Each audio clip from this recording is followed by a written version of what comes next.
அல்ஹம்துலில்லாஹ் அல்ஹம்துலில்லாஹி ரப்பில் ஆலமீன் வஸ்ஸலாத்து வஸ்ஸலாமு அலா சய்யிதினா வ நபியினா வ மௌலானா முஹம்மதின் வ அலா ஆலி சய்யிதினா வ நபியினா மௌலானா முஹம்மதின் வ பாரிக் வஸல்லிம் அலைஹி. அம்மா பாத். அல்லாஹ்வுடைய மாபெரும் கிருபை, இன்றோடு 25 தராவை முடிஞ்சிருச்சு. 29வது ஜுஸ்ல சூரத்துல் கலம் ஆரம்பிச்சு அந்த சூரா நிறைவாக ஓதப்பட்டது. அந்த ஜுசு 29 ஜுசு முழுசா முடிவடைந்து விட்டது. இன்னைக்கு நிறைய சூரா ஓதப்பட்டுச்சு. சூரத்துல் கலம், மாஹரிஜி, முதஸ்ஸிர், முஸம்மில், நூனு, நூஹு, கியாமா, தஹ்ரு அப்படின்னு சொல்லி நிறைய சூரா ஓதப்பட்டுச்சு. அதுல நம்ம சூரா நூஹை பத்தி பார்ப்போம். நூஹ் அலைஹிஸ்ஸலாம் பத்தி அல்லாஹ் சொல்றான். நூஹ் அலைஹிஸ்ஸலாம் அவங்க ஒரு நபி, இஸ்லாத்துல அனுப்பப்பட்ட முதல் ரசூல் என்பதாக சொல்லப்படும். நபி வேறு, ரசூல் வேறு. ஆதம் அலைஹிஸ்ஸலாம் நபி மட்டும்தான். ஆனா முதல்ல ரசூல் ஆனது நூஹ் அலைஹிஸ்ஸலாம் தான். ஏன் அவங்க ரசூல் சொல்லப்பட்டுச்சு சொன்னா, ஒரு நபினா என்ன அர்த்தம் சொன்னா, அல்லாஹ்ட்ட இருந்து வஹி வரும், அல்லாஹ்ட்ட இருந்து கட்டளை வரும், அதை அப்படியே மக்கள்கிட்ட எத்தி வைப்பாங்க, அப்படியே அறிவுரை மாதிரி பண்ணிட்டு அப்படியே போவாங்க. ரசூல்ன்றது மக்களை நேர்வழி திருத்ததுக்கு பேர் தான் ரசூல். ஏன் ரசூல் அவங்க நூஹ் அலைஹிஸ்ஸலாம் ரசூல் ஆனாங்க சொன்னா, இந்த சிலை வணக்கம் இருக்கு இல்லையா, அது முதல்ல எங்க ஏற்பட்டுன்னு சொன்னா, நூஹ் அலைஹிஸ்ஸலாம் காலத்துல முதல்ல ஷிர்க் அப்படின்னு ஒரு விஷயம் ஏற்பட்டுச்சு. அதுக்கு முன்னால எந்த பாவமே நடக்கல, விபச்சாரம் மட்டும் நடந்துச்சு. அது ஆதம் அலைஹிஸ்ஸலாமுக்கு அப்புறம் தான் நடந்துச்சு. ஆனா நூஹ் அலைஹிஸ்ஸலாம் காலத்துல முதல்ல ஷிர்க், அல்லாஹ்க்கு இணை வைப்பது முதல்ல நூஹ் அலைஹிஸ்ஸலாம் காலத்துல ஏற்பட்டுச்சு. முதல்ல ஆதம் அலைஹிஸ்ஸலாம் அல்லாஹ் அவங்களை அனுப்பும் போதே நபியாகவே அல்லாஹ் அனுப்புனான். ஆதம் அலைஹிஸ்ஸலாம் பூமிக்கு வரும்போது நபியாகவே வந்தாங்க. ஆதம் அலைஹிஸ்ஸலாமுக்கு அப்புறம் சீஸ் அப்படின்னு ஒருத்தர் வந்தாங்க. ஷீஸ் அலைஹிஸ்ஸலாம் அவங்க அப்படி வந்தாங்க. அதுக்கப்புறம் அனுஷ் அப்படின்னு வந்தாங்க. அதாவது இவங்க ஆதம் அலைஹிஸ்ஸலாமுக்கு 4வது தலைமுறை. இப்ப இந்த வரலாறு தெரிஞ்சுக்கிறோம். ஏன்னு சொன்னா இதெல்லாம் சொல்றதுக்கு சந்தர்ப்பம் வாய்ப்பது கிடையாது. அப்பனா ஒரு தடவை தான் சந்தர்ப்பம் கிடைக்கும். அதனால கொஞ்சம் கவனமா கேட்டீங்கன்னு சொன்னா புரியும். முதல்ல ஆதம் அலைஹிஸ்ஸலாத்து வஸ்ஸலாம் நபியை அனுப்புனாங்க. அதுக்கப்புறம் சீஸ் அப்படின்னு ஒருத்தவங்க வந்தாங்க. அதுக்கப்புறம் அனுஷ் வந்தாங்க. இந்த அனுஷுடைய தலைமுறையில தான் இவங்க ஆதம் அலைஹிஸ்ஸலாமுக்கு 4வது தலைமுறை. இந்த தலைமுறையில தான் விபச்சாரம் பரவலாச்சு. மக்கள் விபச்சாரத்தை பண்ண ஆரம்பிச்சாங்க, பப்ளிக்கா பண்ண ஆரம்பிச்சாங்க. அதுக்கு வேற எந்த பாவமும் கிடையாது. அப்போ அதுக்கப்புறம் இதெல்லாம் பண்ணதுக்கு அப்புறம் இதுக்கப்புறம் நூஹ் அலைஹிஸ்ஸலாம் வராங்க. நூஹ் அலைஹிஸ்ஸலாம் எப்போ வராங்கன்னு சொன்னா, அதுக்கப்புறம் 7வது தலைமுறையா இத்ரீஸ் அலைஹிஸ்ஸலாத்து வஸ்ஸலாம் அவங்க வராங்க. ஆதம் அலைஹிஸ்ஸலாமுக்கு 7வது தலைமுறையா இத்ரீஸ் அலைஹிஸ்ஸலாத்து வராங்க. இத்ரீஸ் அலைஹிஸ்ஸலாத்து வஸ்ஸலாம், இத்ரீஸ் நபி வராங்க. இத்ரீஸ் நபியில தான் அந்த மக்கள் அடுத்த கட்டத்துக்கு போறாங்க. என்னன்னு சொன்னா, இத்ரீஸ் அலைஹிஸ்ஸலாத்து வஸ்ஸலாம் அவங்கதான் 7 மக்களுக்கு எழுத படிக்க கத்துத்தராங்க. ஒவ்வொரு குழுவா ஒவ்வொரு மக்களும் பரவி இருந்ததை ஒவ்வொரு ஊரா பிரிக்கிறது இத்ரீஸ் அலைஹிஸ்ஸலாம் தான். இத்ரீஸ் நபி தான் ஊரா பிரிக்கிறாங்க. மக்களுக்கு எழுத்துக்கு அடுத்த ஜெனரேஷன் கொண்டு போறாங்க. பொதுவாக அறிவியல பார்த்தோம்னு சொன்னா, அறிவியல லேட்டா தான் எல்லாத்தையும் கண்டுபிடிச்சாங்க. ஆனா இஸ்லாம் முன்னே கண்டுபிடிச்சு. அறிவியல நெருப்பை கண்டுபிடிச்சு பார்த்தோம்னு சொன்னா ரொம்ப காலத்துல நெருப்பே கண்டுபிடிச்சாங்க. ஆனா அல்லாஹ்ல ஆதமுக்கு சொல்றான், ஆதமுக்கு நான் எல்லாத்தையும் கத்து கொடுத்துன்னு அல்லாஹ் சொல்றான். ஆதம் இஸ்லாம் வரும்போதே நெருப்பை சமைச்சு சாப்பிட அல்லாஹ் கத்து கொடுத்தான். எல்லா பொருளோட பேரும் கத்து கொடுத்தான். தண்ணீர் இருந்துச்சு, மலக்கமா அந்த தண்ணீர்னே தெரியாது, அதுக்கு பேர் தண்ணீர் அல்லாஹ் ஆதம் இஸ்லாம் கத்து கொடுத்தான். நெருப்பு இருந்துச்சு, அதுக்கு பேர் நெருப்புனே தெரியாது, ஆதம் தான் கத்து கொடுத்தான். இப்போ 7வது தலைமை இத்ரீஸ் வராங்க. இத்ரீஸ் அலைஹிஸ்ஸலாத்து வஸ்ஸலாம் வராங்க. அதுக்கப்புறம் நூஹ் அலைஹிஸ்ஸலாம், அது ஆதம் அலைஹிஸ்ஸலாமுக்கு அப்புறம் நூஹ் அலைஹிஸ்ஸலாம் வராங்க. எப்போ வராங்கன்னு சொன்னா, கிட்டத்தட்ட 10வது தலைமுறையா நூஹ் அலைஹிஸ்ஸலாம் வராங்க. ஆதம் அலைஹிஸ்ஸலாமுக்கு 10வது தலைமுறையா தான் நூஹ் அலைஹிஸ்ஸலாம் வராங்க. சரியா சொன்னா ஆதம் அலைஹிஸ்ஸலாம் வஃபாத் ஆனதுக்கு அப்புறம் 126 வருஷத்துக்கு அப்புறம் தான் நூஹ் அலைஹிஸ்ஸலாம் வராங்க. இப்போ நூஹ் அலைஹிஸ்ஸலாம் வர்றதுக்கு பிறப்பது கொஞ்ச நாள் முன்னாடி ஒரு பெரியவர் இருந்தார். பத்து அப்படின்னு சொல்லி ஒரு பெரியவர் இருந்தார். அந்த பெரியவர் ரொம்ப கண்ணியமா இருந்தாரு, மக்கள்கிட்ட ரொம்ப பிரபலமா இருந்தாரு.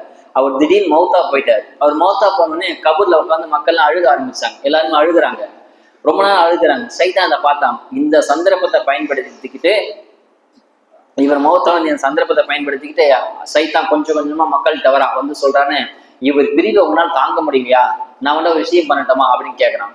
சரி, மக்கள் என்னன்னு கேட்டோம்னா, நான் இவருடைய உருவப்படத்தை வரைஞ்சி தரேன், நீங்க உங்க ஞாபகம் வர மாதிரி படத்தை பாருங்க அப்படின்னு சொன்னோடனே, சரி நல்ல யோசனை தானே சொல்லி மக்கள் அனுமதி தர சைத்தான் உருவப்படத்தை முதல்ல வரைகிறான். வச்சதுக்கு அப்புறம் எல்லாருமே அந்த உருவப்படத்தை பார்த்துட்டு இருந்தாங்க. இன்னும் கொஞ்ச காலம் போகுது. அப்ப சொல்ற சைத்தான், இன்னுமா ஞாபகம் கொடுத்து போல நான் இன்னொரு விஷயம் பண்றேன், எல்லாத்துக்கும் ஒரு வீட்டுக்கு ஒரு உருவப்படம் வரைஞ்சு தட்டுமா அப்படின்னு கேட்கறான். சரி மக்கள் அப்படியா சரி நல்ல விஷயம் செஞ்சுட்டாங்க சொன்னோன்னே எல்லா வீட்டுக்கும் முதல் ஒரு உருவப்படம் வரைஞ்சா, அப்புறம் ஒவ்வொரு வீட்டுக்கும் உருவப்படத்தை வரைஞ்சி தந்தான். அவருடைய வத்துன்ற ஒரு பெரியவரோட உருவப்படத்தை வரைஞ்சி தரான் சைத்தான். அதை எல்லாரும் வீட்டுல மாட்ட ஆரம்பிச்சாங்க. உருவப்படத்தை முதல்ல வீட்டுல மாட்ட ஆரம்பிச்சாங்க. வேலைக்கு போகும்போது வரும்போது கொஞ்சம் கொஞ்சமா பார்த்தாங்க. இன்னும் கொஞ்ச நேரம் போச்சு. அப்புறம் என்ன பண்ணா, இன்னுமா அவங்க ஞாபகம் போல அப்படின்னு சைத்தான் கேட்டாங்க. மக்கள் எல்லாம் அவரை மறக்க முடியல, பிரிவு தாங்க முடியல அப்படின்னு மக்கள் சொல்ல, அதுல இருந்து நம்ம சரீரத்து முஸ்லீம் சரீரத்து முகமது முஸ்தபா ஸல்லல்லாஹு சரீரத்தில் என்ன சட்டம்னு சொன்னா, ஒருத்தர் மௌத்தா போயிட்டான்னு சொன்னா 3 நாள் தான் துக்கம் அனுபவிச்சிருக்கலாம். 3 நாளுக்கு மேல அவர் நினைச்சு ஃபீல் பண்ணக்கூடாது, அழுவக்கூடாது, துக்கம் அனுபவிச்சிக்க கூடாது. இஸ்லாத்துல ஹராம். ஒருத்தர் மௌத்தா போயிட்டான்னு சொன்னா அவர் சிந்தனையிலேயே இருக்கக்கூடாது. மனைவி தான் கணவன் பிரிவை தாங்க முடியாம ஒரு 4 மாசம் இதா இருக்கலாம். மத்த யாரும் யாருடைய பிரிவுக்கும், சொந்த தம்பியா இருந்தாலும் சரி, அப்பாவா இருந்தாலும் சரி, மகனா இருந்தாலும் சரி, தாயா இருந்தாலும் சரி, பிள்ளையா இருந்தாலும் சரி, யார் மௌத்தா போனாலும் 3 நாளைக்கு மேல துக்கம் அனுசரிக்கூடாது, துக்கத்தை மனசு சுமக்க கூடாது, சரியா சட்டம் போட்டாங்க. இப்போ இந்த துக்கத்தை தாங்க முடியாம இந்த மக்கள்லாம் வத்துடைய அந்த பெரிய துக்கத்தை தாக்க மக்கள்லாம் இருக்க, சைத்தான் சொன்னா, நான் வந்தா ஒரு சிலை மாதிரி வரைஞ்சு தட்டுமா, ஊர்ல ஒரு சிலை வச்சிடலாம், அவர் பார்க்கவும் ஞாபகம் சொன்ன மக்கள் சரின்னு சொல்ல சைத்தான் சிலையை வடிக்கிறான், சிலையை கொடுக்குறான். சைத்தானுடைய திட்டத்தை பாத்தீங்கன்னா ரொம்ப பொறுமையா கொஞ்சம் கொஞ்சமா காய நகர்த்தா. எடுத்த உடனே சிலையும் வரல, கொஞ்சம் கொஞ்சமா காய நகர்த்தா. சந்தர்ப்பம் கிடைக்கும் போது போட்டோ சொன்னா, அப்புறம் ஒவ்வொரு போட்டோன்னா அப்ப சிலைன்னு சொன்னா, இன்னும் கொஞ்ச காலம் போச்சு. சைத்தான் சொன்னா, நான் ஒவ்வொரு வீட்டுக்கும் சிலை வச்சு தரணுமான்னு கேட்கறான். எல்லாரும் சரின்னு சொல்ல சிலையை வீட்டுக்கு ஊருக்குள்ள இந்த ஒரு சிலைய வீட்டுக்குள்ள ஒவ்வொரு சிலையா கொண்டு வந்துட்டான். மொத்தம் ஒவ்வொரு வீட்டையும் சிலை வந்துச்சு. அந்த சிலையை கொஞ்சம் பார்த்தாங்க, சிலைகிட்ட பேச ஆரம்பிச்சாங்க. சிலைகிட்ட பேசணும் மனசு ஆறுதலாச்சு. அப்ப சிலைகிட்ட கேட்கவே ஆரம்பிச்சாங்க, எனக்கு அதுவே நீ கேட்க ஆரம்பிச்சு கொஞ்சமா அல்லாஹ் மறந்தாங்க. டோட்டலா சிலைக்கு முன்னால பணிஞ்சு நின்றான், தலை குஞ்சு நின்றாங்க. இன்னும் கொஞ்சம் காலம் போச்சு, கொஞ்சம் ரொம்ப பெண்ட் பண்ணாங்க. ருக்கு செய்யற மாதிரி இன்னும் கொஞ்சம் பெண்ட் பண்ணாங்க. அடுத்த தலைமுறை வரும்போது சஜிதால விழுந்துட்டாங்க. டோட்டலா சிலைக்கு காலில் விழுந்துட்டாங்க. இப்பதான் நூஹ் அலைஹிஸ்ஸலாம் வராங்க. கொஞ்சம் கொஞ்சமா சைத்தான் காய நகர்த்தினா சைத்தான் சிலைக்கு சஜிதா செய்ய வச்சா சைத்தான் காரியத்தை ஜெயிச்சிட்டான். எவ்வளவு பொறுமையா நான் பாருங்க, செஞ்சுட்டு பாருங்க. ஒரு தலைமுறைக்கு போட்டோ கொடுத்தா அடுத்த தலைமுறை 4வது தலைமுறை சைத்தான் சிலைக்கு சஜிதா செய்ய வச்சுட்டான். அவ்வளவு கொஞ்சம் கொஞ்சமா காய நகி சைதா விஷயத்தை ஜெயிச்சிட்டான். இப்பதான் நூஹ் அலைஹிஸ்ஸலாம் 50வது வயசு நபியா அல்லாஹ் அனுப்புறான். கிட்டத்தட்ட நூஹ் அலைஹிஸ்ஸலாம் 50 வயசு நபியா அனுப்புறான். ஆதம் அலைஹிஸ்ஸலாம் மௌத்தானதுக்கு அப்புறம் 126 வருஷத்துக்கு அப்புறம் தான் நூஹ் அலைஹிஸ்ஸலாம் பிறக்கிறாங்க. இப்ப எவ்வளவு ஜெனரேஷன் கேப் பாருங்க. ஆதம் அலைஹிஸ்ஸலாம் மௌத்தானதுக்கு அப்புறம் 126 வருஷத்துக்கு அப்புறம் நூஹ் அலைஹிஸ்ஸலாம் பிறக்கிறாங்க. இப்படியே போன உடனே நூஹ் அலைஹிஸ்ஸலாம் நபியா அனுப்பப்படுறாங்க. ரொம்ப எவ்வளவு டார்ச்சர் பண்ணாங்க. நூஹ் அலைஹிஸ்ஸலாம் போற இடம்லாம் சித்திரவதை, கல்லால் ஆடி சொல்லால் ஆடி ரொம்ப டார்ச்சர் பண்ணாங்க. இவங்க பத்துக்கு மேல செலவு வச்சாங்க. போக போக ஊர்ல இன்னொரு பெரிய யகூஸ் அப்படின்னு ஒரு பெரிய மௌத்தா பண்ணார், அவருக்கு செலவு வச்சாங்க. அதுக்கப்புறம் யவுக் அப்படின்னு ஒரு மௌத்தா பண்ணார், அவருக்கு செலவு வச்சாங்க, அவருக்கு பெரிய மண் செலவு வச்சாங்க. அதுக்கப்புறம் நஸ்த் அப்படின்னு மௌத்தா பண்ணார், அவருக்கு செலவு வச்சாங்க. ஒவ்வொரு சிலையே பிரிக்கே வருது. இதெல்லாம் கட்டுக்கதையில குரான் அல்லாஹ் சொல்றான். இதெல்லாம் குரான்ல வருது, எடுத்து பார்த்தா தெரியும். உங்களுக்கு சாட்டா விஷயத்தை மட்டும் சொல்றேன். இப்படி ஒவ்வொருத்தரா செலவைக்க ஆரம்பிச்சாங்க. நூஹ் அலைஹிஸ்ஸலாம் வந்தாங்க, தடுத்தாங்க. நூஹ் அலைஹிஸ்ஸலாம் பேச்ச ஒருத்தர் கூட கேட்கல. எவ்வளவு வருஷம் தெரியுமா? 950 வருஷம். கற்பனை கூட பண்ண முடியாது. 950 வருஷம் அல்லாஹ்வுடைய பாதையில் அழைக்கிறாங்க, வாங்க வாங்கன்னு ஒருத்தர் கூட ஈமான் கொள்ளல. சொல்லி ஒரு வரலாற்று சொல்றாங்க, 72 பேர் ஈமான் கொண்டாங்க. இன்னொரு ரிவாயத்துல 80 பேர் ஈமான் கொண்டாங்கன்னு சொல்லி ரொம்ப பொறுத்து பார்த்து அல்லாஹ்வை வெறுத்து போய், நூஹே நீங்க என்னதான் சொன்னாலும் அவங்க கேட்க மாட்டாங்க அப்படின்னு அல்லாஹ் சொன்னதுக்கு அப்புறம், நல்லா கேட்டுங்க, அல்லாஹ் இது சொன்னதுக்கு அப்புறம் அவங்க துவா செய்யறாங்க. அந்த துவா தான் நீங்க சூரத் நூஹ்ல ஓதப்பட்டுச்சு. ரப்பி வகால் நூஹ் ரப்பி லா ததர் அலல் அர்லி மினல் காஃபிரின தையாரா. ஒருத்தனவரும் விட்டுறாது அல்லாஹ், எல்லாத்தையும் அழைச்சி நூஹ் அலைஹிஸ்ஸலாம் துவா கேட்டாங்க. எப்போ 950 வருஷத்துக்கு கழிச்சு அல்லாஹ் சொன்னா, நூஹ் இப்படி கஷ்டப்படுறீங்கன்னு யாரும் ஏத்துக்க மாட்டாங்க ஈமான் சொன்னதுக்கு அப்புறம் இப்படி துவா செய்றாங்க. ரப்பி லா ததர் அலல் அர்லி மினல் காஃபிரின தையாரா. ஒருத்தனவும் விட்டுறாது அல்லாஹ், எல்லாத்தையும் அழிச்சு துவா செய்யறாங்க. அப்பதான் அல்லாஹ் சொல்றான், கப்பலை கட்டு, கப்பலை செய்யுங்க. முதல்ல கப்பல் நூஹ் அலைஹிஸ்ஸலாம் தான் கட்டினாங்க. இஸ்லாம் சரித்திரம் எடுத்து பார்த்தா தெரியும். எல்லாரும் முஸ்லீம் இருந்தா வந்துச்சு, ஆனா அதை மறைச்சிட்டாங்க. எல்லாம் அவங்க பண்ணதான் ஏத்துக்கிட்டாங்க. நூஹ் அலைஹிஸ்ஸலாம் முதல்ல கப்பலை கட்டுறாங்க. அல்லாஹ் சொல்லி தர மாதிரி கப்பலை கட்டுறாங்க. கப்பலை கட்டும்போது எல்லாம் சிரிக்கிறானுங்க. நூஹை பாத்தியா, நூஹு அல்லாஹ் வணங்கணும்னு சொல்லி டோட்டலா முழு பைத்தியமா மாறிட்டார். நூஹு கேலி பண்றாங்க. ஃபுல்லா பாலைவனம், சுத்தி பாலைவனம், தண்ணியே கிடையாது. இவர் பாரு இங்க கப்பல் செய்யறாராம் பாருங்கன்னு சொல்லி கேலி பண்ண ஆரம்பிச்சாங்க. பொதுவாகவே இஸ்லாம் சரியத்துல யாரையும் கேலி பண்ணக்கூடாதான். ஒருத்தர் பாவமே செய்யறாரு, பகிரங்கமா மது குடிக்கிறாரு, ஏதோ தப்பு பண்றாரு, அவரை பார்த்து பாத்தியா ஆடிட்டே போறான் பாரு, எப்படி போறான் பாரு சொல்லக்கூடாதான். சரிய சட்டத்துல அவர் தப்பு பண்ணாலும் அவருக்காக வேண்டி நம்ம மன்னிப்பு, அவருக்காக வேண்டி அல்லாட்ட இஸ்திஃபா செய்யலாம், எல்லாம் அவருக்கு ஹிதாயத் கொடுத்தா செய்யணுங்க தவிர அவர் வட்டி வாங்க லஞ்சம் வாங்க எப்படி எல்லா வட்டி காசு எப்படி இருக்காம சந்தோஷமா இருக்காம அப்படி சொல்லக்கூடாது. குடிச்சிட்டு எப்படி போறான் பாரு அப்படின்னு நக்கல் பண்ணீங்கன்னா அந்த கிண்டல் கேலி மட்டும் அல்லாஹ்க்கு பிடிக்கவே பிடிக்காது. நீங்க ஒருத்தர் பார்த்து கிண்டல் கேலி நையாண்டி நக்கல் பண்ணீங்கன்னு சொன்னா அல்லாஹ் அந்த பாவத்தை உங்களை செய்ய வைக்காம மௌத்தாக்க மாட்டான். அதனால யாரை பத்தி நீங்க கிண்டல் பண்ணக்கூடாது. அவங்க மேல பரிதாபப்படும், அவங்களுக்காக நீங்க இஸ்திஃபாஸ் அவங்க ஹிதாயத்தை துவா செய்யணும் தவிர அவரை கிண்டல் பண்ண அல்லாஹ்க்கு சுத்தமா பிடிக்காது. இப்ப நூஹ் அலைஹிஸ்ஸலாம் அதுக்கு எல்லாம் கிண்டல் பண்ணாங்க. கப்பல் செய்யறா பாரா பைத்தியக்காரன்னு சொல்லி சொன்னாங்க. அந்த கப்பல் செய்து மட்டும் 40 வருஷம் ஆச்சான். எப்படிதான் கற்பனையே பண்ண 40 வருஷம் ஒரு மனுஷன் தனியா கப்பல் செய்யறாரு. அந்த 40 வருஷம் ஹதீஸ்ல பதிவு செய்யறாங்க. அந்த 40 கப்பல் செய்ய ஆரம்பிச்சது 40 வருஷமா ஒரு சொட்டு மழை அல்ல பூமியில கொடுக்கல. சுத்தமா டோட்டலா பஞ்சம், ஒரு சொட்டு மழையை கொடுக்கல. இன்னொரு விஷயம், யாருக்கும் எந்த குழந்தையும் குறைக்கல, எந்த ஆணுக்கும் எந்த பெண்ணுக்கும் குழந்தையும் குறைக்கல. இன்னும் சொல்றாங்க எந்த விலங்குகளுக்கும் குழந்தை குட்டி போடலையா. டோட்டலா இனப்பெருக்கத்தை எல்லாம் ஸ்டாப் பண்ணிட்டான். யாருமே குழந்தை பேக்கல, யாரும் எந்த மிருகமும் குட்டி போடல, மழை கிடையாது, தண்ணி கிடையாது, ஃபுல்லா பஞ்சம். ஆனாலும் திருந்தலை இவனுங்க. அப்படி நூஹ் கேலி பண்ணிட்டே இருந்தானுங்க. நூஹ் அலைஹிஸ்ஸலாம் பகல்ல கப்பல் செய்ய நைட் வந்து உடச்சிட்டு போக இப்படியே பண்ணிட்டு இருந்தாங்க. எல்லாம் நாயை காவலுக்கு வச்சான். இது பெரிய சம்பவம். இப்படியே போச்சு. நூஹ் அலைஹிஸ்ஸலாமுடைய சொந்த மகன்ல நான் ஒரு ரிவாயத்துல 4 பேர் வருது, ஒரு ரிவாயத்துல 3 பேர் வருது. 4 மகன்களை 3 பேர் ஈமான் பண்ணிட்டாங்க. நூஹுடைய முதல் தாரத்து பெண், 2வது கல்யாணம் பண்ணாங்க. முதல் தாரத்து மனைவி மௌத்தா பண்ண 2வது கல்யாணம் பண்ணாங்க. அவருக்கு ஒரு பையன் கன்ஆன் அப்படின்னு, அவர் ஈமானே கொள்ளல. நூஹ் அலைஹிஸ்ஸலாம் மனைவி 2வது மனைவி ஈமான் கொள்ள. நூஹ் அலைஹிஸ்ஸலாம் கல்லால் அடிச்சாங்க. ஒரு ரிவாயத்துல வந்து அவர் மனைவியே சொந்த கணவனை கல்லால் அடிச்சனால அவர் மிருகங்கள் கப்பி சாப்பிட்டுச்சு என்பதாக ஹதீஸ்ல வருது. இப்படி நிறைய விஷயங்கள் வருது. நூஹ் அலைஹிஸ்ஸலாம் கப்பலை கட்டுறாங்க. கப்பலை கட்டி ஈராக் நகர்ல கூஃபால கப்பலை கட்டுறாங்க. கப்பலை கட்டி முடிக்கிறாங்க. அல்லாஹ் தஆலா சொல்றான், நூஹே உங்களுடைய அடுப்புல இருந்து தண்ணி வரும். நம்மளுடைய அறிவு என்னன்னா அடுப்பு வந்து நெருப்பு தான் வரும், தண்ணி எப்படி வரும்னு நம்ம யோசிப்போம். ஆனா அல்லாஹ் சொல்றான், அடுப்புல இருந்து முதல்ல 100 வருஷம் வீட்டுல அடுப்புல இருந்து தண்ணி பொங்குது. தண்ணி அப்படியே கொஞ்சம் கொஞ்சமா பொங்குது. பூமி ஃபுல்லா பல லட்சம் இடத்துல இருந்து தண்ணி அப்படியே பொங்குது. அடியில இருந்தும் பொங்குது, வானத்துல இருந்து மழை கொட்டுது. மழை ஒரு பக்கம் நல்லா எவ்வளவு போட்ட முடியும் அவ்வளவு மழை பெய்யுது. தண்ணி பூமியில இருந்து தண்ணி வருது, அடிச்சுட்டு போகுது. நூஹ் அலைஹிஸ்ஸலாம் மகன் சொன்ன, மகனே வந்திருப்பா அப்படின்னு. அப்ப சொல்றாங்க நூஹ் அலைஹிஸ்ஸலாம், மகன் கவலைப்படாதீங்க, நான் பெரிய மலை இருக்கு, அந்த மலை மேலே ஏறி போய் தப்பிச்சுப்பேன் அப்படின்னு. எந்த அளவுக்கு மழை பெஞ்சு எந்த அளவுக்கு பூமி ஊட்டு வந்து சொன்னா 120 அடி பூமியில இருந்து 120 அடி தண்ணி அப்படியே பூமியில மிதக்குது. எல்லா மலை எல்லா கோட்டை எல்லாம் மூழ்கி போச்சு. நூஹ் அலைஹிஸ்ஸலாம் கப்பல் மிதக்க ஆரம்பிச்சிச்சு. அந்த கப்பல்ல ஈமான் கொண்டவங்க மட்டும் ஏறிட்டாங்க. நல்லா கேட்ட 80 பேர் சொன்னா இல்லையா, 40 ஆண்கள் 40 பெண்கள். இந்த 40 ஆண்கள் 40 பெண்களும் முழுசா ஈமான் கொள்ளல. ஒரு ஏதோ நூஹ் சொல்றாரு பாப்போம் அப்படின்னு சொல்லி முழுசா ஈமான் கொண்டோம் சொச்சம் பேர் தான். அந்த 950 வருஷத்துல முழுக்க அல்லாஹ் நம்பணும், நூஹ் அலைஹிஸ்ஸலாம் நம்பணும் யாருமே கிடையாது. சும்மா நூஹ் சொல்றாரு ஏறி பார்ப்போம், ஏதாவது கிடைக்குதா அப்படி பார்ப்போம்னா ஈமான் கொண்டாங்க. மொத்தமா யாரும் ஈமான் கொள்ளல. அந்த 80 பேர் மொத்தம் 7 தட்டுகள். முதல் தட்டுல அல்லாஹ் தஆலா பெண்களை ஏற்ற சொல்லிட்டான். பெண்கள் எல்லாம் முதல் தட்டு ஏறிட்டாங்க 40 பெண்கள். 2வது தட்டுல 40 ஆண்கள். 3வது தரத்துல கால்நடைகள்லாம் ஆடு மாடு அந்த மாதிரி கால்நடைகள் ஏறி போச்சு. 4வது தட்டுல பறவைகள், மயில் காக்கா குருவி அந்த மாதிரி 4வது தட்டுல பறவைகள். 5வது தட்டுல விலங்குகள், சிங்கம் புலி கரடையில 5வது தட்டுல ஏறிச்சு. 6வது தட்டுல விஷ ஜந்துகள், பாம்பு பூரா அந்த மாதிரி விஷ ஜந்துகள்லாம் ஏறிச்சான். அப்ப ஏறும் போது நூஹ் அலைஹிஸ்ஸலாம் கொஞ்சம் தடுமாறாங்க, விஷத்தை ஏத்துறோமா அப்படின்னு. அப்போ விஷத்தை நான் சொல்லிச்சா, நூஹை பயப்படாதீங்க, உங்க ரிசாலத்தை நாங்க கட்டுப்போறோம், ஆனா அவங்க ஒண்ணும் பண்ண மாட்டேன் அப்படின்னு சொல்றாங்க. இந்த இதுல இருந்து கேஸ் எடுக்கிறாங்க. எந்த வீட்லயாவது பாம்பு வந்துச்சு அல்லது கடையில பாம்பு வந்து சொன்னா அது வந்து ஒருவேளை ஜின்னாதான் இருக்கும், விஷ ஜந்தா இருக்காது. அப்படி வந்துச்சு உங்களுக்கு சந்தேகம் சொன்னா இந்த ஆயத்தை ஓதுனா போதும். சலாமுன் அலா நூஹுன் ஃபில் ஆலமீன் அப்படின்னு அந்த ஆயத்தை ஓதுனா ஜின்னா இருந்தா அங்க இருந்து போயிடும். மௌத்தா படம் ஜின்னோட ரூபத்துல பாம்பு ரூபத்துல வருவான்னு ஹதீஸ்ல வருது. ஜின்னா இருந்து சொன்னா இந்த ஆயத்தை சலாமுன் அலா நூஹுன் ஃபில் ஆலமீன் அப்படின்னு ஓதுனா ஜின்னா இருந்தா போயிடும். பாம்பா தான் அந்த இடத்துக்கு நவராது அப்படி இருக்கும், நம்ம அடிச்சிடலாம் சொல்லி ரிவாயத்து வருது. பொதுவாக வீட்டுக்குள்ள நுழைய பாம்பு அடிக்க கூடாதான் ஹதீஸ்ல வருது. வீட்டுக்குள்ள பாம்பு வந்து அடிக்கூடாதான், ஏன்னா அது மௌத்தா போனவங்க ஜின்னு அந்த பாம்பு உருவத்துல வருவாங்க, ஜின்னு தான் வரும், அடிக்கக்கூடாது அப்படின்னு சொன்னாங்க ஸல்லல்லாஹு அலைஹி வஸல்லம். ஒரு சஹாபி சொல்றானா, இந்த ஹதீஸை கேள்விப்பட்டது நான் எந்த பாம்பையும் அடிக்கிறது இல்லை, ஏன்னா ஸல்லல்லாஹு சொல்லிட்டாங்க இல்லையா, அது ஒருவேளை சின்ன இருக்கலாம் சொல்றாங்க, எந்த பாம்பு அடிக்கிறதே வாழ்க்கையை விட்டுட்டேன்னு சொல்றாங்க. அது சரி. இப்போ இந்த பாம்பு விஷயத்துல ஏத்துறாங்க, ஏறி போறாங்க.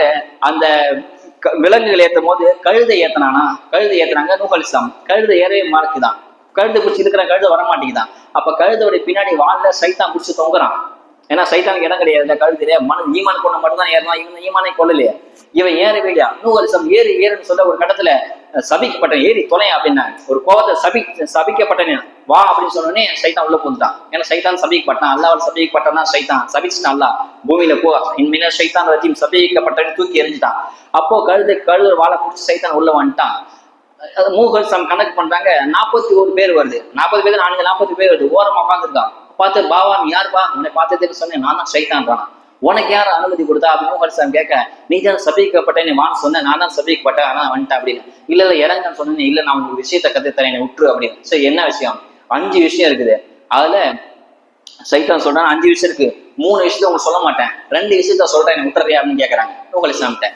நூகல் சொல்றாங்க, நூகல் அல்லாஹ்ட்ட அல்லாஹ் என்ன சொல்றான்னு. அப்ப அல்லாஹ் சொல்லி தரேன்னா, அவன் 3 விஷயத்த சொல்ல மாட்டான்னு சொல்றான் பாத்தீங்களா, அந்த 3 விஷயத்த மட்டும் கேளு. 2 விஷயம் சொல்ல மாட்டான்னு சொன்ன மாதிரி 2 விஷயத்த சொல்றேன்னு சொன்னால அதை கேட்காத. 3 சொல்ல மாட்டேன், 2 சொல்லுவன் சைத்தான் சொன்னான். ஆனா அல்லாஹ் சொல்றான், அவன் எதை சொல்ல மாட்டான்னு சொன்னானோ அதை கேட்டு தெரிஞ்சுக்க அப்படின்னு சொல்றான். அல்லாஹ் சொன்னே போய் சைத்தான், நீ 3 சொல்ல மாட்டேன்னு சொன்னாலே அந்த 3 சொல்லு, 2 சொல்லுன்னு சொன்னாலே அதை சொல்லாத அப்படின்னு சொல்றாங்க. சரி 3 சொல்றாங்க. 1வது, எந்த இடத்துல அவன் கோபம் இருக்குது அங்க நான் வந்துருவேன். ஒருத்தன் கோவப்பட்டானா அவன்கிட்ட நான் வந்துருவேன், என்னுடைய நான் ஆதிக்கம் பண்ணுவேன். அதெல்லாம் கோவப்பட்ட பிடிச்ச உர்ற ஒரு கை பார்க்க பிடிச்சி இழுத்தா சொல்லுவான், அவன் விட்டுருங்க, அமைதியா போயிடுவான். உஷ்ணு ஆயிடும். சோடா போடுங்களா, கோடி சோடா ஒற்றன் ஃபுல் பொங்குவான். 2 செகண்ட் அப்படியே கீழே போயிடும். அந்த மாதிரி கோவப்பட பிடிச்சி இழுக்க அவன் போவான், நான் ஒரு கை பார்க்க வெட்ட விட மாட்டேன், குத்தா விட மாட்டேன்னா அவன் விட்டு வச்ச போய் வெட்டுறா போட அப்படின்னா, இல்ல சும்மா சொன்னேன் அப்படின்னா வெட்ட மாட்டான். அந்த மாதிரி தான் எங்க கோவப்படுறோம் அங்க நான் இருப்பேன், இது முதல்ல. 2வது, யார் முதுகிட்டு ஓடுறாங்களோ அங்க நான் இருப்பேன். 3வது, ஒரு ஆணும் ஒரு பெண்ணும் தனிமையா இருந்தா அவங்களை சேர்த்து வைக்காம நான் விட மாட்டேன், எப்படியா உள்ள போய் சேர்த்து வச்சிருவேன் அப்படின்னு சைத்தான் சொல்றான். இது 3. அப்ப நூஹ் சொல்றாங்கன்னா, சொல்ல மாட்டேன்னு சொல்றதே சொல்லிட்டே 2 சொல்லவும் சொன்னாலே அதையும் சொல்லிடான் அப்படின்னு. சொல்ல மாட்டேன்னு சொன்னேன், அந்த 3 சொல்லிட்டேன், சொல்லுவன்னு சொன்னேன் இல்லையா அதையும் சொல்லிடான் அப்படின்னு. அப்ப நூஹ் 4வது சொல்றான்னா, எந்த இடத்துல பெருமை இருக்குதோ, தற்பெருமை யார் சொல்றாங்களோ அங்க நான் இருப்பேன். 5வது, யார் பேராசைப்படுறாங்களோ அங்க நான் இருப்பேன். இதெல்லாம் டீப்பா பேச வேண்டிய விஷயம், உங்களுக்கு ஷார்ட்டா சொல்றேன். 5 விஷயம் சொல்றான். 5 விஷயத்தை புரிஞ்சுக்கிட்டீங்களா? எங்க போறாங்க அங்க நான் இருப்பேன், எங்க பெருமை போறாங்க அங்க நான் இருப்பேன்னு சொல்றான். இப்படியே வெள்ளம் போகுது. வெள்ளம் இது எத்தனைனா 180 நாள் அந்த கப்பல் தரையிலேயே அப்படியே மிதக்குது. காபா கிட்ட போது காபால சுத்திட்டு வருது. அப்படியே கொஞ்சம் கொஞ்சமா கப்பம் வருது. அப்படி வெள்ளம் போகும்போது அவன் மகனை கூப்பிடுறாங்க, நூஹ் அலைஹிஸ்ஸலாம் கண்ணான கூப்பிடுறாங்க, யா பொண்ணியே இருக்கமா என் கூட வந்து நூஹ் அலைஹிஸ்ஸலாம் கூப்பிட. அப்ப அந்த மகன் சொன்னானா, பயப்படாதீங்க தந்தையை, நான் மலை மாதிரி தப்பிச்சுப்பேன் அப்படின்னு சொன்னானா. அப்ப அல்லாஹ்ட்ட சொல்ற, ரப்பி இன்னமே அகிலி, என் குடும்பம்னு கத்துறாங்க நூஹ் அலைஹிஸ்ஸலாம். அப்ப அல்லாஹ் சொல்றானா, நூஹே அவன் குடும்பம் கிடையாது, யான் லைசமின் அகலி, ஈமான் கொண்ட மட்டும்தான் அவன் குடும்பம். ஈமான் கொள்ளலன்னு சொன்னா நபியோட பிள்ளையே இருந்தாலும் அவன் குடும்பம் கிடையாது நல்லா சொல்லிட்டான். கடைசியா அவங்க மூழ்கி அந்த மலை மேல ஏறி மூழ்கி போயிடறாங்க. வரலாற்றை பதிவு செய்யறாங்க, அந்த தாயோட வளர்ப்புனால தான் மகன் ஈமான் கொள்ளாம போயிட்டான். ஒரு தாய் எப்படி இருக்காலும் பிள்ளை அப்படிதான் இருப்பாங்க. தாய் நல்ல இஸ்லாமா தீனா இருந்தோம்னு சொன்னா மகன் அப்படியே இருப்பான். தாய் எந்த தாயிட்ட தீன் இல்லை, ஈமான் இல்லை, தொழுகை இல்லை, நோம்பு இல்லை, எதுவுமே இல்லைன்னு சொன்னா பிள்ளை அப்படிதான் இருப்பான். நூலை போல சேலை, தாயை போல பிள்ளை தமிழ்ல சொல்லுவாங்க இல்லையா, அந்த தாய் ஈமான் கொள்ளல, மகன் ஈமான் கொள்ளல என்பதாக பதிவு செய்யறாங்க. கடைசியா 180 நாள் கப்பல் அப்படியே மிதக்குது, தண்ணியிலே மிதக்குதா. தண்ணி வடிஞ்சிச்சு அப்படின்னு பாக்குறது நூஹ் அலைஹிஸ்ஸலாம் முதல்ல காக்கா அனுப்புறாங்க. காக்காவை போய் பார்த்துரு அப்படின்னு சொன்ன காக்கா போச்சான். போன உடனே ஈமான் கொள்ளாத மக்கள் எல்லாம் அப்படியே செத்து போயிட்டாங்க இல்லையா, அந்த பிணத்து மேல உட்காந்து காக்கா குத்தி திட்டு இருக்குதான். நூஹ் அலைஹிஸ்ஸலாம் என்ன சொன்னாங்க, தண்ணி வடிஞ்சா பாத்துருவான்னு சொல்லி அனுப்ப இவங்க பிணத்து மேல உட்காந்து காக்கா சாப்பிட்ட நூஹ் அலைஹிஸ்ஸலாம் சபிச்சுட்டாங்க. நான் உன்னை என்ன சொல்லி அனுப்பிச்சு, நீ என்ன பண்ற, இனிமே நீ கடைசி வரைக்கும் உலகத்துல வாழ்ற வரைக்கும் நீ பயத்தோட தான் வாழ அப்படின்னு சொல்லி நூஹ் அலைஹிஸ்ஸலாம் சாபம் கொடுக்க, காக்கா இன்றும் பாருங்க எங்கேயாவது சுத்தி நம்ம இப்படி போனா பயந்து ஓடும். அது நூஹ் அலைஹிஸ்ஸலாமுடைய விட்ட சாபம். காக்கா பயந்த மாதிரியே வாழும், ஒரு இடத்துல நிலையா இருக்காது, நம்ம போனா பயந்து ஓடும். அப்புறம் சேவல் அனுப்புறாங்க, சேவல் நீ போய் பார்த்துருவான்னு சொன்னா அந்த சேவல் போய் அது செத்த பண்ண திங்க புழு பூச்சா திண்டுட்டு போங்கதான். சேவலை பார்த்து நூஹ் சொன்னாங்கன்னா, நான் சொல்ற வேலையை செய்யல இல்லையா, இனிமே நீ பறக்கவே மாட்டா அப்படின்னு சொல்லிட்டாங்க. கோழி பறக்கும், சேவல் பறக்காது அவ்வளவு சீக்கிரம். என் நூஹ் அலைஹிஸ்ஸலாம் சொல்லிட்டாங்க, நீங்க பறக்கவே மாட்டா அப்படின்னு. ஆனா பறக்க மாட்டேன். அப்புறம் புறாவை அனுப்புறாங்க. புறாவை போனா புறா போய் ஜெய்துன் மரத்தோட இலையை பிச்சுட்டு வருது. அவ பிச்சுட்டு வந்து தண்ணி கொஞ்சம் வடிஞ்சிச்சு அப்படின்னு நூஹ் புரிஞ்சுட்டாங்க. இன்னும் கொஞ்ச நேரம் கழிச்சு அந்த புறா போய் அந்த சேத்துல போய் தண்ணி ஃபுல்லா வடிச்சு 180 நாளுக்கு அப்புறம் அல்லாஹ் சொல்றானா, பூமியே நீ பொழியறதை நிறுத்திடு, தண்ணியே நீ ஊட்டுறதை நிறுத்தின்னு சொன்னே பூமி அடங்கிச்சு, வானம் நின்று போச்சு, மழை சுத்தமா டோட்டலா நின்றுச்சு, ஊத்து நின்றுச்சு, மழை நின்றுச்சு. புறா போச்சு அந்த சேத்துல காலை வச்சு சேத்தை கொண்டு வந்துச்சான். அப்ப நூஹ் புரிஞ்சுட்டாங்க, புறா சேரோட வருதுன்னு சொன்னா தண்ணி வடிஞ்சுன்னு சொல்லி அந்த 80 பேரும் பூமியில் இறங்குற 80 பேரும் வாழ்றாங்க. அப்போ இது இடையில ஒன்று சொல்லுவாங்க, 7வது தட்டுல விதையை 6 தட்டு சொன்ன 7வது தட்டு இருந்துச்சு. அந்த கப்பல்ல 7வது தட்டுல விதையை கொண்டு போனாங்க நூஹ் அலைஹிஸ்ஸலாம். மொத்தமே 30 விதை தான். ஒவ்வொரு விதையை தூக்கும்போது ஒரு விதை மட்டும் காணாம், திராட்சை விதையை காணாம். பூமியில கப்பல்ல இறந்ததுக்கு அப்புறம் விதையை தூவி விவசாயம் பண்ணாங்க நூஹ் அலைஹிஸ்ஸலாம். ஆனா திராட்சை விதை மட்டும் காணாம். பார்த்தா சைத்தான் எடுத்து ஒரு சைத்தானே கொடு அப்படின்னு சொன்னேன். சைத்தான் சொல்றான், நான் கொடுக்க மாட்டேன், கொடுக்கணும்னு சொன்னா நானும் அதுல பங்கெடுத்துப்பேன். ஒரு நாள் நீங்க தண்ணீர் பாய்ச்சுங்க, 3 நாள் நான் தண்ணி பாய்ச்சுவேன் திராட்சை விதைக்கு அப்படின்னு சொன்னா சரி அப்படின்னு ஒத்துக்கிட்டாங்க. திராட்சை விதையில முதல் நாள் நூஹ் அலைஹிஸ்ஸலாம் தண்ணி பாய்ச்சுறாங்க. 3 நாள் அடுத்த 3 நாள் சைத்தான் தண்ணி பாய்ச்சினான். அதனாலதான் திராட்சையில 1% தான் நல்லது இருக்கு, 3% ஹம்பரு சாராயத்துக்கு பயன்படுத்த காரணம்னு சொன்னா சைத்தான் நீர் பாய்ச்சலாம். அதனாலதான் சைத்தானுடைய நீர் பாய்ச்சினால 1/3 திராட்சை சாராயத்துக்கு பயன்படுத்துறாங்க. இப்படியே விவசாயம் பண்ணாங்க. நூஹ் அலைஹிஸ்ஸலாம் வந்ததுக்கு அதுக்கப்புறம் 350 வருஷம் நூஹ் அலைஹிஸ்ஸலாம் வாழ்ந்தாங்க. நூஹ் அலைஹிஸ்ஸலாம் அசல் வயசு 950 சொல்லுவாங்க. ஆனா 950 வருஷம் பிரச்சாரம் தான் செஞ்சாங்க. அவங்க அசல் வயசு என்ன சொன்னா சரி, இது ஹதீஸ்ல பார்த்தோம் சொன்னா மொத்தம் 1780 வருஷம் பூமியில வாழ்ந்திருக்காங்க. 1780 வருஷம், 950 வருஷம் பிரச்சாரம் பண்ணாங்க. சொச்ச பேர் தான் ஈமான் கொண்டாங்க. ஆனாலும் பொறுமை இழக்கல, கடைசி வரைக்கும் பொறுமையா இருந்தாங்க. கடைசியா 9780 வருஷத்துக்கு அப்புறம் மௌத்தா போறாங்க. காபாக்கு பக்கத்துல அடக்கம் செய்யப்படுறாங்க. இது நூஹ் அலைஹிஸ்ஸலாம் வரலாறு சுருக்கமான வரலாறு. என்ன சொன்னா நூஹ் அலைஹிஸ்ஸலாம் அவ்வளவு கஷ்டப்பட்டும் கொஞ்சம் பேர் ஈமான் கொண்டாங்க. நான் சல்லாசம் 63 வயசுல வாழ்ந்து நிறைய பேர் ஈமான் கொண்டாங்க. இது அதெல்லாம் செய்து இஸ்லாம் நமக்கு செய்த ஒரு கிருபை. அதாவது நம்ம முஸ்லிம்கள் கொஞ்சம் உதவி பண்ணா போதும், கொஞ்ச நேரம் முயற்சி பண்ணா அல்லாஹ் அதிக முயற்சியை தருவான், அதிக வெற்றி தரான் என்பதாக இதுல இருந்து விளக்கம் தராங்க. அல்லாஹ் சுப்ஹானஹு வ தஆலா எந்த காலத்தையும் ஈமானை விட்டுறாம கடைசியில் ஈமானோட வாழ்ந்து மன்னிக்கு தௌஃபீக் வல்லாஹ் தந்தல் புரிவானாக. அஸ்ஸலாமு அலைக்கும் வரஹ்மத்துல்லாஹி வபரகாத்துஹு.